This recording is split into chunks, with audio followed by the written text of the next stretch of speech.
Muy buen día, queridos hermanos. Pues ya es domingo 22 de febrero, primer domingo de Cuaresma. Después de vivir el miércoles de ceniza y los días posteriores a la ceniza, empezamos la primera semana de Cuaresma de una manera formal. Y vamos a entrar en materia porque tiene mucho que reflexionar estos textos. Gracias por su compañía. Suscríbanse si no lo han hecho y compartan estos videos. Vamos a seguir llenando las redes sociales de la palabra de Dios. La primera lectura está tomada del Génesis, capítulo 2, versículos del 7 al 9 y capítulo 3, versículos del 1 al 7. La segunda lectura es de San Pablo a los Romanos, capítulo 5, versículos del 12 al 19 y el Evangelio de Mateo, capítulo 4, versículos del 1 al 11. Les menciono las tres lecturas de una vez porque, a diferencia de otras veces, voy a romper el esquema que normalmente sigo. Voy a empezar meditando la segunda lectura porque el tema de todos, siempre el primer domingo de Cuaresma, en cualquier ciclo A, B o C, el tema son las tentaciones. El ciclo A, como estamos hoy, según San Mateo, el ciclo B, según San Marcos, el ciclo C, según San Lucas. Pero siempre el tema es las tentaciones. Y ya el lunes y martes de la semana pasada decíamos que nos ponía a tono el apóstol Santiago, que hablaba de la tentación. Decía que la tentación no es algo que Dios nos ponga. Dios no es humano para tentarnos. Y Santiago decía que la tentación, incluso decía algo así como bienaventurados a los que caen a los que les enfrentan la tentación y la vencen, porque la tentación puede ser ocasión de fortalecerte. Pero vamos a ver hoy las dos posibles consecuencias de cómo sales adelante de la tentación. San Pablo nos presenta un primer hombre, Adán, obviamente junto con su mujer Eva, cómo la humanidad empieza a caer, o sea, fue vencida por el demonio. Fue vencido por el demonio, desobedece y por la desobediencia trae la muerte, dice San Pablo. Por la desobediencia de un hombre entró el pecado y por el pecado entró la muerte. Pero habla de un segundo hombre, que es Jesús, que ahora dice, por la gracia de un solo hombre, devolvió al hombre la vida que había perdido con la desobediencia de otro. Fíjate, la desobediencia trae muerte, la obediencia trae vida. Eso es muy importante. Y la primera lectura nos enseña cómo el hombre fue vencido y el Evangelio nos enseña cómo Jesús fue vencedor. Y de ahí nosotros tenemos que tomar lo que necesitamos para nosotros ser como Jesús, no como Adán. En la primera lectura empieza recalcándonos cuál es nuestra naturaleza original. Dios nos crea de barro. Pero imagínense que después de crearnos de barro, de estar esa figura inerte, que Dios hubiera puesto un chip o unas pilas que le dieran vida a ese hombre, y entonces empezaría a vivir y tendría que estarse cambiando las pilas de vez en cuando. Si eso hubiera sido la historia del hombre, entonces era muy fácil que pudiera caer en el pecado, porque estaría haciendo solamente su naturaleza carnal y se dejaría llevar por las intenciones, las tentaciones de la carne. Pero no es así. Dios crea al hombre y no le pone ninguna pila. Sopla aliento de vida y dice aquí, dice, Dios tomó del polvo del suelo y con él formó al hombre. Le sopló en la nariz un aliento de vida y el hombre comenzó a vivir. Fíjense qué interesante. Hoy todos aquellos hombres y mujeres que se dejan llevar por el mundo, que desobedecen a Dios y que caen en el pecado y que viven en el pecado, es como si se hubieran quedado solamente en el barro. No están poniendo en práctica ese aliento de vida que Dios nos dio, y más como bautizados a través del Espíritu Santo para enfrentar el pecado. Por eso las cosas están hoy como están, mis hermanos, porque el hombre se ha alejado de Dios, se ha querido vivir solamente con su naturaleza carnal, las pasiones, que ahorita vamos a ver las tres tentaciones más importantes de donde salen todas las demás. El diablo parece que les pone una disyuntiva. ¿Quieres ser obediente o quieres ser feliz? Las dos cosas no se pueden. Eso dice el diablo. Pero la estrategia del diablo es bien sencilla.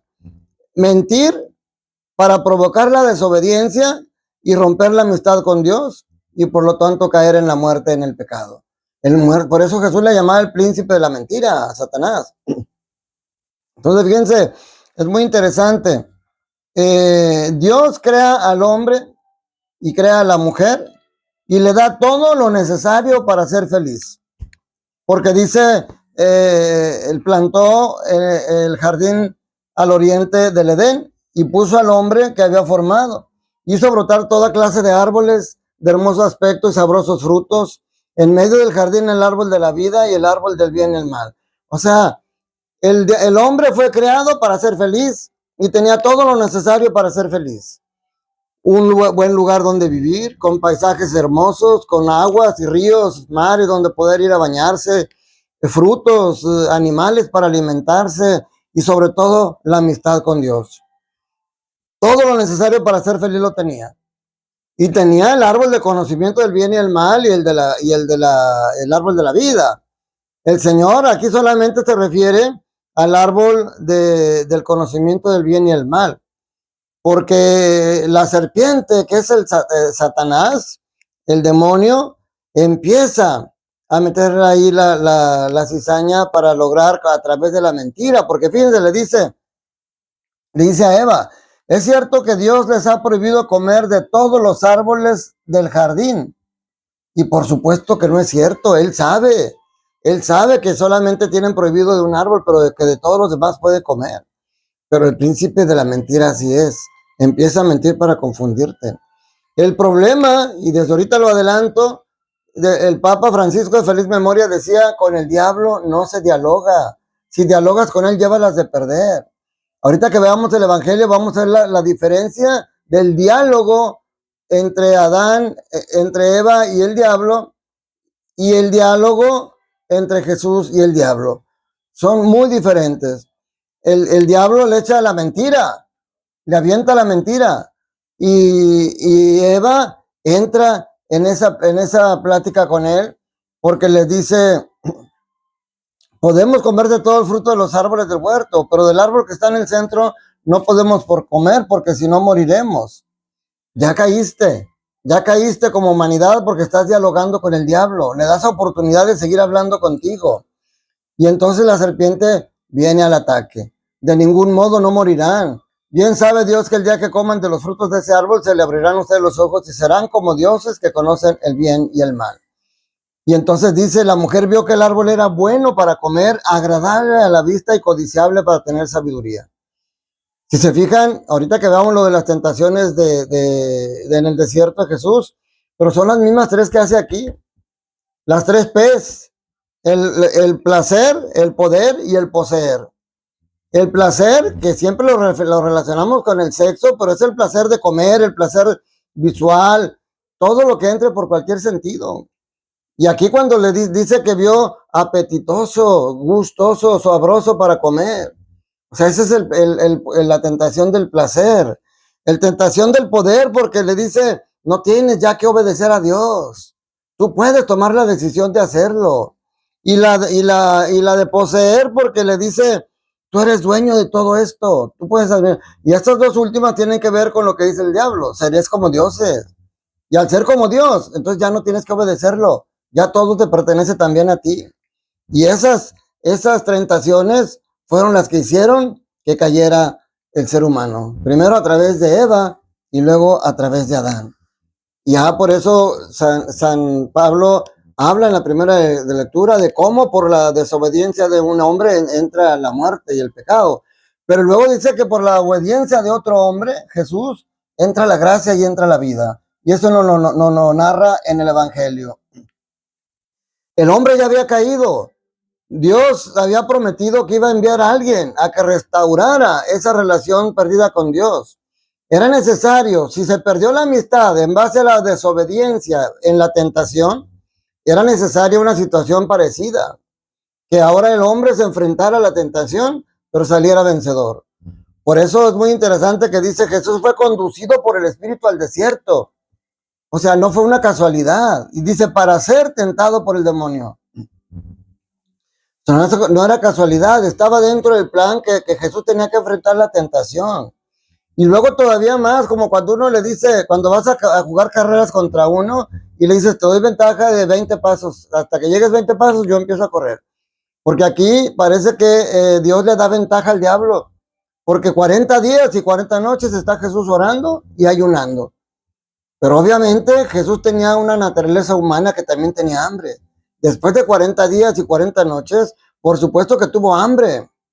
Y entonces ahí es cuando ataca a Satanás. Satanás es muy inteligente. Satanás no te ataca cuando estás fuerte espiritualmente, te va debilitando. Y cuando ve que tienes una debilidad, cuando ve que presentas un flaco débil, ahí mismo te ataca. Entonces por eso, hasta que tiene mucha hambre, se le aparece el diablo y lanza la primera tentación, la tentación del placer. Si eres el Hijo de Dios, manda que estas piedras se conviertan en panes. Es el placer, o sea, satisface la comida, satisface tu hambre. Pero luego viene, fíjense, la diferencia de la respuesta de Jesús a la diferencia de la respuesta de Eva. Eva se puso a dialogar, dio pie para que siguiera el diálogo con Satanás y cayó. Jesús lo que hace es corta. Jesús no le da la oportunidad. El diablo insiste 2 veces más, pero aún en cada vez Jesús vuelve a cortar. Jesús no hace un diálogo con él, porque le dice Jesús, sí, está escrito, no solo de pan vive el hombre, sino también de toda la palabra que sale de la boca de Dios. No le dijo, no, diablo, mira, yo también puedo llevar puedo aguantar más tiempo. No se puso a dialogar. Nomás le dijo, está escrito, no solo de pan vive el hombre, sino de toda palabra que sale de la boca de Dios. Y entonces lanza el segundo ataque. Se lo lleva a la parte más alta del templo y le dice, si eres el Hijo de Dios, échate para abajo, porque está escrito, mandará a sus ángeles que te cuiden y ellos se tomarán en sus manos para que no tropiece tu pie en piedra alguna. Ese es el placer del poder, el poder sobre los ángeles que tienen que estarlo cuidando, el poder sobre la naturaleza divina. Pero Jesús le dice, también está escrito, no tentarás al Señor tu Dios. O sea, se fijan, dice algo determinante, no continúa el diálogo. Satanás insiste por tercera vez, lo lleva a un monte muy alto y desde allí le hizo ver la grandeza de todos los reinos y le dijo, te daré todo esto si te postras y me adoras. Ahí vemos cómo cada vez es una mentira la que el diablo dice. ¿Cómo le puedes dar algo que no es tuyo? Todos los reinos del mundo no le pertenecen al diablo, todo es de Dios. Y con esa mentira quiere embaucar al Hijo de Dios, a Dios mismo, por favor. Por eso dice, retírate, Satanás, porque está escrito, adorarás al Señor tu Dios y a Él solo servirás. Entonces lo dejó el diablo y se acercaron los ángeles para servirle. O sea, Jesús nos enseña lo que el Papa Francisco nos decía, no dialogues con el diablo, córtala. Fíjense, es muy interesante reflexionar. ¿Con qué atacaba el diablo a Jesús? Con la palabra de Dios en la mano, con la Biblia. Por eso los protestantes que decían solo escritura, están viendo aquí el grave error que cometen ellos al dejarse guiar por la sola escritura. Porque la misma escritura te la puedes usar para el bien y para el mal, fíjate. Puede ser manipulable como lo quiso hacer el diablo aquí. Está escrito, le dice, mandaré a tus ángeles. Está escrito que te cuidaré desde siempre. O sea, con la escritura trata de tentar a Jesús, pero Jesús con la misma escritura le responde. Es como le cuentan que una vez en la escuela un maestro que era ateo les dice a los niños, con la Biblia les voy a demostrar que Dios no existe. Y le saca una cita bíblica y dice, Dios no existe, miren, y está en esta cita bíblica. Y se quedan todos así pasmados. Y al día siguiente un niño que era muy listo y de mucha fe, busca ese pasaje bíblico, busca ese pasaje y entonces le dice, maestro, le quiero complementar lo que usted ayer dijo.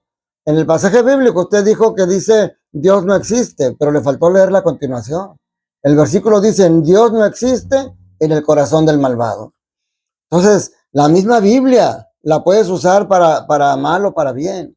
Por eso nosotros tenemos el magisterio de la iglesia y la tradición, con mayúscula, que nos orientan cómo interpretar esta situación. Tú vas a enfrentar muchas tentaciones en la vida, pero si tú te pones a dialogar con él, la vas a perder. El diablo es más inteligente y más fuerte que tú, pero no es ni más inteligente ni mucho menos más fuerte que Jesús. Caminando de la mano de Jesús y enfrentando la tentación, porque aquí no hay que buscarla. Ay, es que ayer fui a una cantina, vi a mujeres y yo no le quería ser infiel a mi mujer. Entonces, ¿qué estabas haciendo ahí? O sea, no es así. La tentación es la que te llega por sí misma, que tú no la buscas. Porque entonces tú con tu fortaleza del Espíritu Santo le puedes poner un alto.